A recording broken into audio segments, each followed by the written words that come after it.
എൻ്റെ കയ്യിൽ കിട്ടിയ ഫസ്റ്റ് അഗ്ലോണിമ പ്ലാന്റ് ആണ് കേട്ടോ ഈ ഫസ്റ്റ് കാണിച്ചത്. ഇനി കുറച്ച് അഗ്ലോണിമയുടെ കളക്ഷൻസൊക്കെ എൻ്റെ കയ്യിലുണ്ട്. കാണാൻ നല്ല ഭംഗിയാണ്. ഇലകൾ മാത്രമാണെങ്കിലും പൂക്കളൊന്നും ഇല്ലെങ്കിലും ഓരോ ചെടികളിലും ഓരോ വെറൈറ്റി ആ കളേഴ്സൊക്കെ കാണാൻ എന്തൊരു ഭംഗിയാണല്ലേ.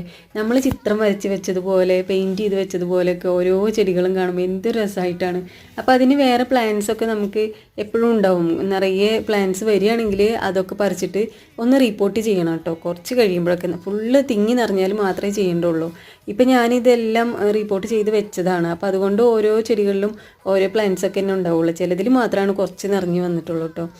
അപ്പോൾ ഇതിന് നമ്മൾ പ്രത്യേകിച്ച് വളങ്ങളൊന്നും ഇട്ട് കൊടുക്കേണ്ട ആവശ്യമില്ല. നമ്മൾ റിപ്പോർട്ട് ചെയ്യുന്ന സമയത്ത് നമ്മൾ എന്തായാലും ഒരു വളത്തിൻ്റെ മിക്സ് ചേർക്കുമല്ലോ, അത്രയും മാത്രമേ വേണ്ടുള്ളൂ. അപ്പോൾ ഇത് നഴ്സറിയിൽ ചെന്ന് നോക്കുമ്പോൾ ഇതിന് ഭയങ്കര റേറ്റാണ് കേട്ടോ.